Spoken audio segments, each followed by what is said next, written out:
Hoy celebramos Domingo de Ramos, ese domingo en que Jesús, montado en la cría de una asna, entró en la ciudad de Jerusalén, cumpliendo la profecía de Zacarías, de que así es como el Rey de Reyes, el Príncipe de Paz, iba a entrar en la santa ciudad, y como él fue en ese día aclamado con gritos de Hosana, gloria a Dios en las alturas, un reconocimiento de que Dios ha cumplido lo que había prometido. Así que he querido hoy mirar un pasaje del Antiguo Testamento que nos habla de lo que Dios va a hacer en el futuro, hablando de cómo Dios iba a enviar a este Mesías, a Jesús, y pensando en algunas de las cosas que Dios estaba diciendo acerca de qué es lo que sería tan significativo de Jesús y de su venida. Así que estoy en el libro de Deuteronomio, que es el quinto de los libros de Moisés. En los primeros 4, Moisés relata desde la creación y siguiendo hacia adelante a través de la historia de los patriarcas y cómo Dios libra al pueblo de Israel de la esclavitud en Egipto. Y finalmente, cuando Dios los ha cuidado durante 40 años en el desierto, después de sacarlos de la esclavitud, les ha dado la ley por medio de Moisés, ha entrado en un pacto con ellos. Dios es Dios de ellos son el pueblo de Dios, se deben el uno al otro, y llega ya el fin de los días de Moisés, y Moisés va a partir pronto, así que él escribe Deuteronomio como su libro final. Y en este libro él está repasando la historia de Israel, qué es lo que ha pasado, y les está recordando las leyes que Dios les ha dado, y les está animando acerca del futuro. Y es en esta parte que él está hablando del futuro que quiero enfocarme hoy, y ver cómo aún Moisés estaba hablando de la venida de Jesús y lo importante de eso. Así que estamos en Deuteronomio, capítulo 18, del 15 al 22, y he titulado el mensaje de hoy, Escúchame, porque eso es la instrucción más clara que Dios da en este pasaje acerca de lo que va a hacer, va a enviar a este Mesías y que debemos oírle y hacer caso de lo que Él nos dice. Vamos allá, empezamos con el versículo 15 y Moisés dice así: Yahvé tu Dios te levantará un profeta como yo de en medio de ti, de entre tus hermanos, a él escucharéis. Y yo me imagino que en estos momentos para Israel era un tiempo temible, un tiempo que les causaba gran preocupación por el futuro, porque a pesar de que Dios les ha librado todo este tiempo y les ha provisto de una forma milagrosa con maná, y ha partido el Mar Rojo, ha derrotado al ejército de los egipcios, ha hecho todas estas grandes cosas, pero todo este tiempo les ha estado liderando Moisés. De hecho, de todos los que están vivos ahora, que quizá con la excepción de Josué y Caleb, que son los únicos de la generación anterior, ninguna de estas personas ha conocido otro líder en su vida entera, aparte de Moisés. Y ahora saben que Moisés va a partir pronto y se enfrentan a la idea de entrar en la tierra prometida, y aunque es una buena tierra y hay grandes cosas ahí para ellos, también es una tierra con ciudades fortificadas y hay personas, guerreros, que están ahí defendiendo esas ciudades, y no solo guerreros, sino en algunos de estos lugares hay descendientes de los Anakim y los Refaitas, y son gigantes guerreros. Así que y ellos no son guerreros, eran esclavos. En todo el tiempo que han estado en el desierto no han sido un ejército, no han estado peleando batallas. Con Moisés han tenido 1 o 2 batallas, pero realmente no son personas de guerra. Y ellos saben que si Dios no sigue haciendo cosas milagrosas, no hay forma en que ellos sobrevivan o puedan entrar en la tierra prometida. Y el hecho de que Moisés no va a estar con ellos tiene que estar preocupándoles mucho. Y Moisés les dice que no se preocupen, que no es Moisés el que ha estado cuidando de ellos, es Dios el que ha estado cuidando de ellos. Y así es que con la partida de Moisés no se acaba la historia.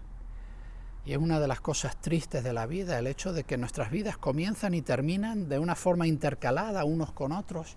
Y yo como pastor enfrento esto quizá más que de lo normal, pero a menudo cuando personas fallecen, yo estoy ahí con la familia y he tenido oportunidad de visitar con personas en este tipo de momentos con frecuencia.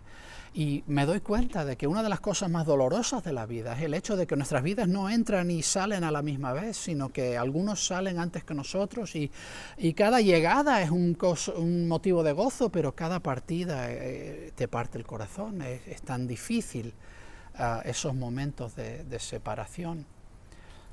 Y Israel está experimentando un momento así, pero Moisés les está recordando que aun con las entradas y venidas de personas en sus vidas y los cambios que vienen con eso, hay una constante en la vida que podemos depender de ella, y es que Dios está ahí. Dios nunca se va, Dios nunca se muere, Dios nunca falla o deja de estar presente. Él siempre está ahí con nosotros, y les está ayudando Moisés a entender que no es Moisés el que les sacó de Egipto, no es Moisés el que partió las aguas del Mar Rojo, no es Moisés el que les libró del ejército egipcio, no es Moisés el que les ha estado dando de comer 40 años milagrosamente con maná en el desierto. Moisés no ha hecho nada de eso, y no es Moisés el que les va a dar la tierra prometida. No necesitan a Moisés, necesitan a Dios. Y Moisés les está recordando esto, y Dios les ha, por medio de Moisés, Dios les ha dejado algo sagrado, los primeros libros de la Biblia, la ley. Les ha dejado ahí escritos los mandamientos de Dios y el pacto de la ley, y tienen ahí ya una guía segura de Dios. Y uno podría decir, bueno, Moisés ya ha cumplido, les ha dejado escrito toda la información que necesitan saber, Moisés se muere ya, y ellos con ese libro que tienen delante, o esas tablas, o esas cosas que él ha dejado escritas, con eso tienen todo lo necesario para seguir adelante. Pero no parece ser que así sea como Dios quiere continuar. No quiere decir Dios, bueno, yo os he dejado las instrucciones, buscaros la vida vosotros, seguir adelante, no necesitáis ya de Moisés. Moisés les está diciendo que Dios les va a levantar otro profeta como él. Un profeta, es importante entender, no es una persona que predice el futuro. Un profeta es una persona que comunica un mensaje de Dios. Ahora, ese mensaje puede que tenga algo que ver con el futuro, y en algunas ocasiones hay profetas que comunican mensajes que tienen que ver con el futuro, pero en realidad la mayoría de los mensajes en la Biblia de los profetas tienen que ver con el momento en que el pueblo de Israel estaba viviendo y lo que está sucediendo en su vida. Y los profetas eran esta forma en que Dios se comunicaba con el pueblo, no solo por la ley escrita, sino por una persona que les ayudaba a entender esa ley escrita, que les abría los ojos para comprenderla, que les aplicaba los principios de la ley de Dios en la vida y la situación histórica en que ellos vivían. Y esto demuestra que Dios, desde el principio, sabe que Él no quiere simplemente dejar un libro de instrucciones y ausentarse, sino que Él quiere estar en una relación viva y dinámica con su pueblo, y por eso, aparte de la Biblia y de las cosas escritas que les va a dejar, va a seguir comunicándose por medio de mensajeros que comunican la verdad de Dios. Y obviamente también estamos hablando aquí de un profeta, de una persona que comunica el mensaje de Dios de una forma superior a la que ningún otro lo haya hecho. Un profeta, sobre todo profeta. Estamos hablando también ahora de la venida de Jesús, el que nos comunicaría de una forma perfecta el mensaje de Dios. Y vamos a hablar un poco más de eso seguidamente. Pero cuando Dios envía, Dios se sigue comunicando de esta manera. Cuando Dios envía mensajeros suyos que comunican su palabra, debemos atender a lo que Dios nos está diciendo. Hay que escuchar al que nos trae palabra de Dios, y obviamente, cuando hablamos de Jesús, hay que atender a cada cosa que Él nos ha dicho, porque Él es infalible en todos sus mensajes y todo lo que nos dice. Tengo una primera pregunta. ¿Cómo se ha comunicado Dios contigo por medio de su palabra escrita, por medio de la Biblia? ¿Y cómo se ha comunicado contigo por medio de otras personas?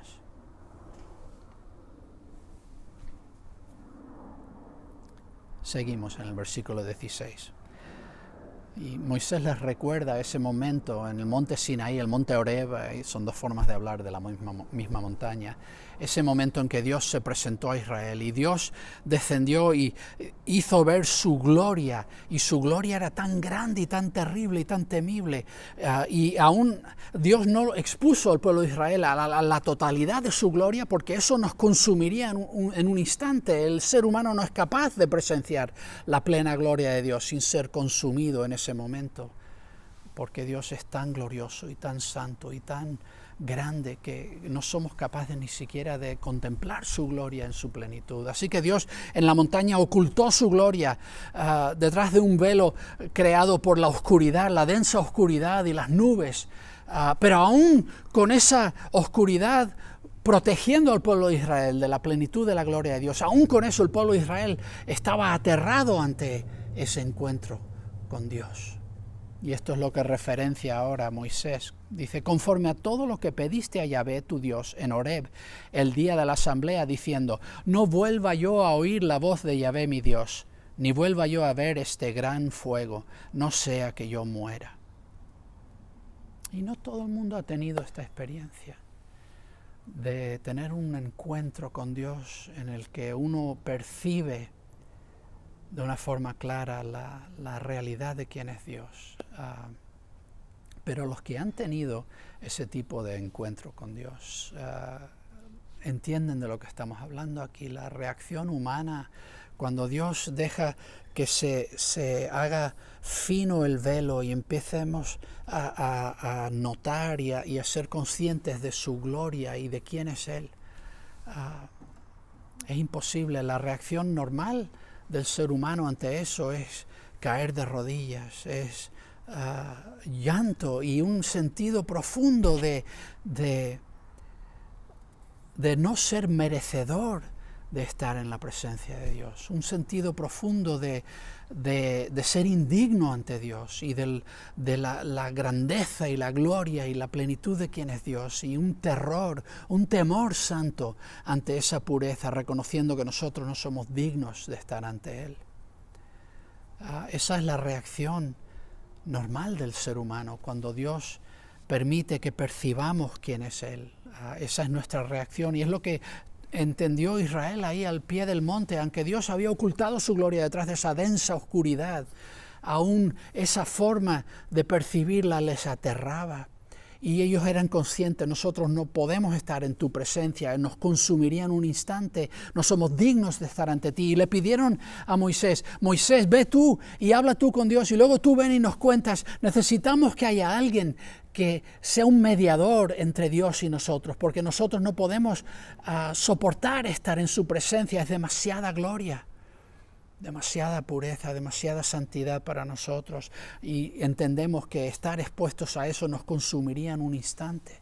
Necesitamos un mediador.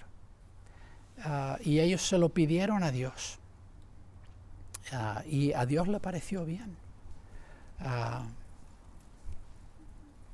Dios accedió a lo que ellos estaban diciendo y dijo, sí, voy a hacer eso, voy a comunicarme por medio de intermediarios, voy a usar profetas que comuniquen mi mensaje, aparte de la palabra escrita, voy a seguir de una forma dinámica comunicándome a través de seres humanos que comuniquen también mensajes de parte mía. Tengo una segunda pregunta. ¿Alguna vez has tenido un encuentro con Dios que te hizo querer ocultarte de su gloria? ¿Cómo se ha hecho Dios accesible para ti de maneras que no te abrumen?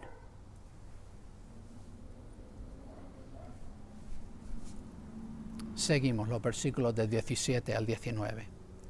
Y Moisés dice, Yahvé me dijo, está bien lo que han dicho, les levantaré un profeta como tú de entre sus hermanos. Yo pondré mis palabras en su boca, y él les hablará todo lo que yo le mande. Y al hombre que no escuche mis palabras, que él hablará en mi nombre, yo le pediré cuentas. Ahora Moisés antes ha dicho, Dios os va a enviar un profeta como yo. Ahora lo explica cómo él sabe eso. Es que Dios mismo se lo había dicho. Ese momento en el monte Horeb, cuando el pueblo de Israel dijo, necesitamos a alguien que hable con nosotros a través de que Dios hable con esta persona y esa persona nos comunique de parte de Dios, porque no podemos estar en la plena presencia de Dios. Necesitamos un mediador, un profeta, y Dios le había dicho en ese momento a Moisés, ¿sabes qué? Lo que han dicho es correcto.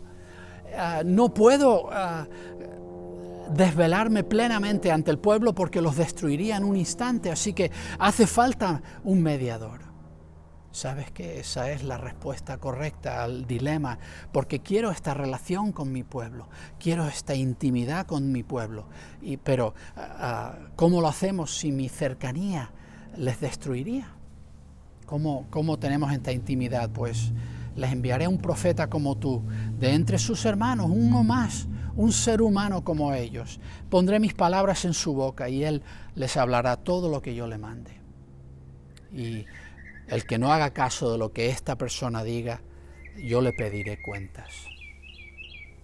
Obviamente tenemos aquí a Dios mismo diciendo en sus propias palabras su deseo de comunicarse con su pueblo, de estar cerca de ellos, a pesar de saber que su plena santidad los destruiría en un instante.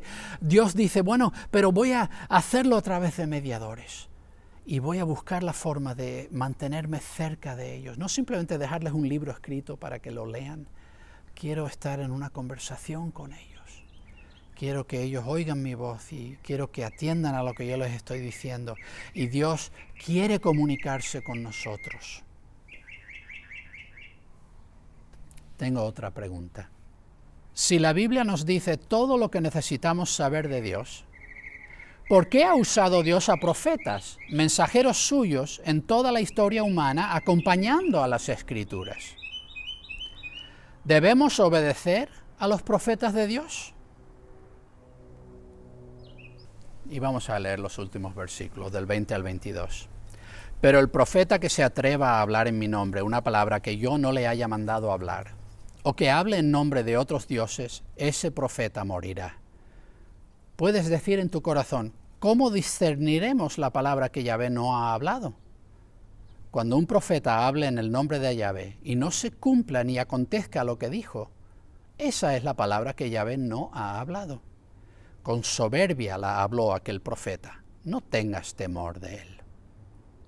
Dios reconoce, sí, se va a comunicar por medio de mensajeros, profetas que van a comunicar sus mensajes y obviamente de una forma muy especial.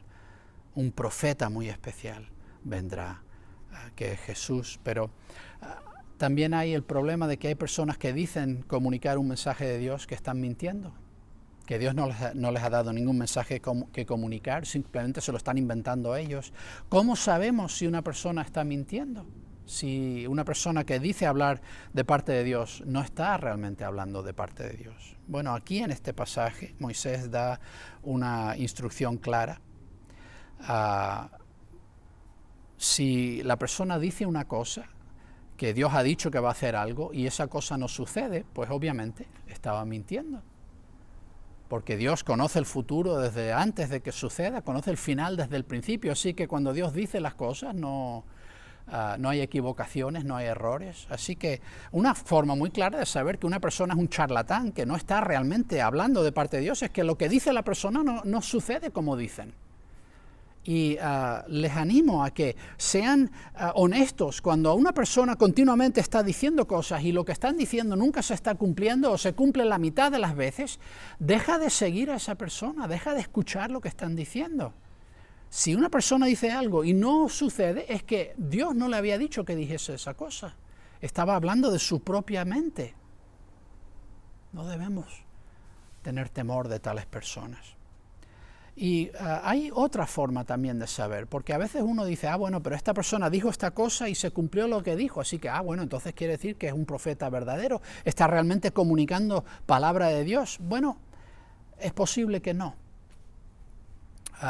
Es cierto que si una persona dice algo y no se cumple, es una evidencia clara de que Dios no le dijo esa cosa, pero también a veces uno dice una cosa, se cumple o parece cumplirse, aún eso no necesariamente quiere decir que la persona esté hablando palabra de Dios. Y Moisés en Deuteronomio 13 habla acerca de eso. En el capítulo 13, versículos del 1 al 3, dice, si se levanta en medio de ti un profeta o un soñador de sueños y te da una señal o un prodigio, si se cumple la señal o el prodigio que él te predijo al decirte, vayamos en pos de otros dioses que tú no conociste y sirvámoslos, no escuches las palabras de tal profeta ni de tal soñador de sueños, porque Yahvé vuestro Dios os estará probando para saber si amáis a Yahvé vuestro Dios con todo vuestro corazón y con toda vuestra alma.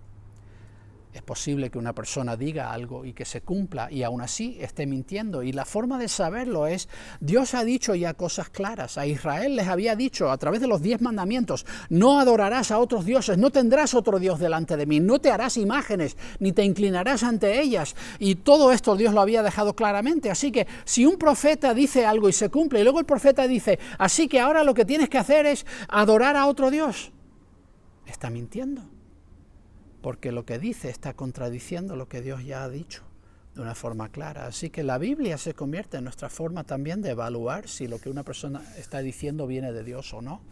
Y por eso les animo a que desarrollen el hábito toda la vida de estudiar la palabra de Dios, de conocer la Biblia, y cuanto más la conozcas, más fácil te será discernir cuando alguien está mintiendo diciendo hablar por Dios.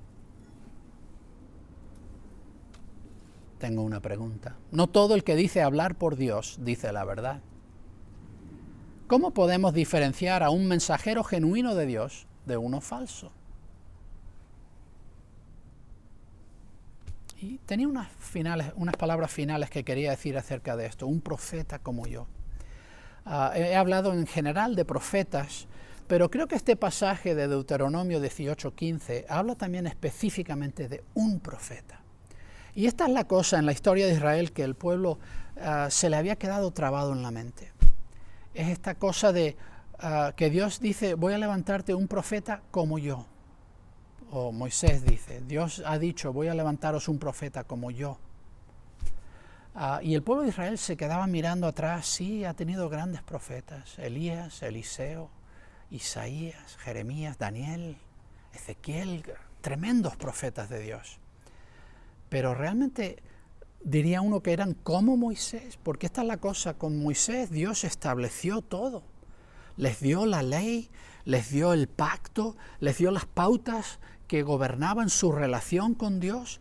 Después de Moisés, todos los demás profetas eran básicamente interpretadores de la ley de Moisés. Le ayudaban al pueblo a entender cómo aplicar lo que Moisés les había dejado al tiempo suyo, al momento suyo. Así que en ese sentido no eran a la altura de Moisés, no habían traído algo completamente nuevo que establecía de una forma completa la relación del hombre para con Dios.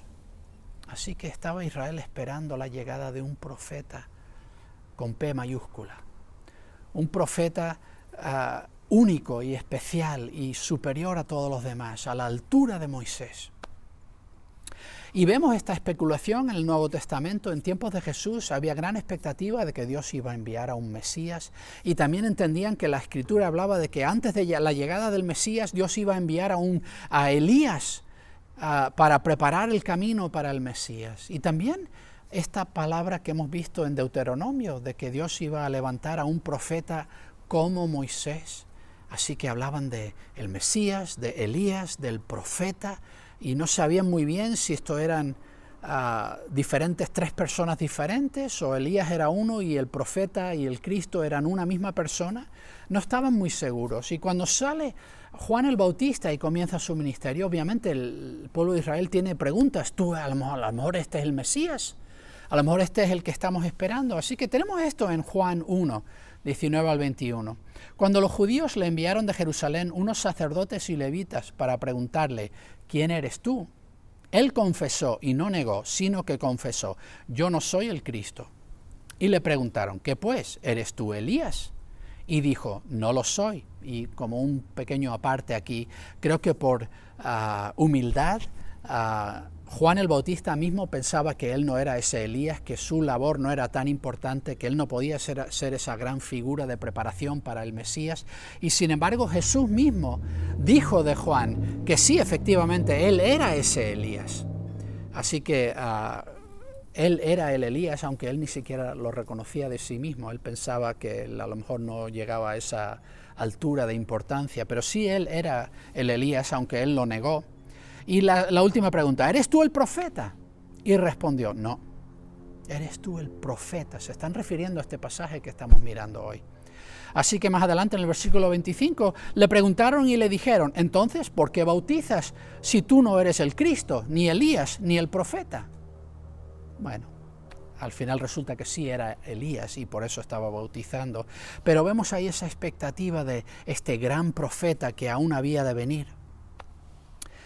Creo que nadie explica el significado, el profundo significado de Jesús como comunicador de un mensaje de Dios, como lo hace el apóstol Juan, el que fue uno de los 12 discípulos, el que escribió el Evangelio de Juan. Él abre su Evangelio describiendo a Jesús de esta manera. En el principio era el verbo, o la palabra, el logos, y el verbo era con Dios, y el verbo era Dios. Y traducimos eso en español verbo porque logos, esa palabra griega, quiere decir más que simplemente una palabra como una cosa ahí escrita en la hoja, que es la idea de una comunicación. Y esta es la idea. En el principio, Dios era un Dios de comunicación. Y esta comunicación era parte de quién es Dios mismo. Y de hecho, esa comunicación era Dios mismo. Y en el versículo 14 dice, y el Verbo se hizo carne y habitó entre nosotros. Y contemplamos su gloria como la gloria del unigénito del Padre, lleno de gracia y de verdad. Esta comunicación de Dios, este logos, esta palabra de Dios se hizo carne. Si hablamos de profeta en el sentido de una persona que comunica un mensaje de Dios, ¿qué forma más tremenda de comunicar mensaje de Dios que Dios mismo tomar carne y venir a caminar entre nosotros? Y en vez de ocultar su gran gloria que nos consumiría en un instante detrás de una nube y oscuridad, ocultarlo en carne humana. De modo que pudiéramos contemplar el rostro mismo de Dios sin ser consumidos en ese instante y poder ver claramente quién es Dios entre nosotros. Hay una forma de comunicarse Dios en Jesús que excede a cualquier otra comunicación. Es más que la Biblia, es más que una profecía en el sentido de una palabra dicha. ¿Cómo puede Dios describir su amor por nosotros de una forma más potente que cuando extiende sus manos en la cruz y acepta los clavos? Dios en la carne es un profeta, una profecía, una comunicación de Dios de una forma única. Dios habla con nosotros por medio de Jesús. Y los escritores del Nuevo Testamento entendían que cuando Moisés dice Dios os enviará un profeta como yo, está hablando de Jesús. Este pasaje lo cita Pedro en su sermón cuando acaba de sanar, o Jesús ha sanado por medio de Pedro y Juan al hombre cojo de nacimiento. Luego él predica un sermón y en ese sermón dice en Hechos 3, 22 y 23, porque ciertamente Moisés dijo, el Señor vuestro Dios os levantará de entre vuestros hermanos un profeta como yo. A él escucharéis en todas las cosas que os hable, y sucederá que cualquier persona que no escuche a aquel profeta será desarraigada del pueblo. Moisés está diciendo, Jesús es este profeta que Dios dijo que iba a enviar. Y este profeta del que advierte por medio de Moisés, cuando él hable, haz lo que él diga. Porque Dios te va a pedir cuentas. Vas a tener que responder ante él. Esteban, en el sermón que predicó justo antes de ser apedreado por su fe en Jesús, él dijo también en Hechos 7:37, este es el mismo Moisés que dijo a los hijos de Israel, Dios os levantará un profeta como yo de entre vuestros hermanos.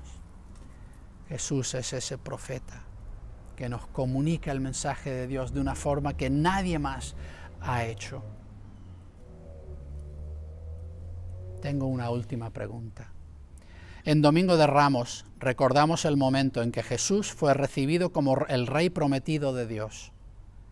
¿Cómo ha sido Jesús tu perfecto mediador para disfrutar una relación genuina con Dios?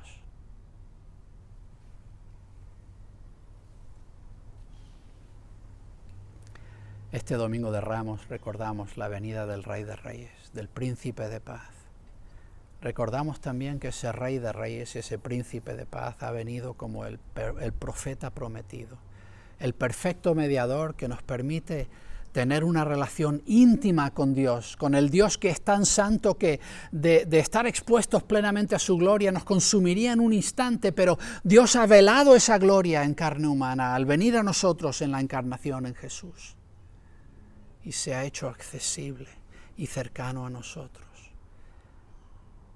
Y mi oración para ti en este Domingo de Ramos es que tú conozcas a Jesús no simplemente como una gran figura de la historia, no como un gran maestro, sino como la perfecta comunicación de Dios, el perfecto mediador entre tú y el Dios Santo, que te permite tener una relación íntima y genuina y real con el Dios viviente.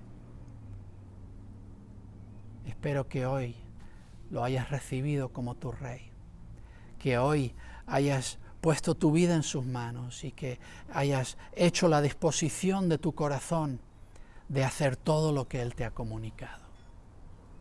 Que Dios te bendiga.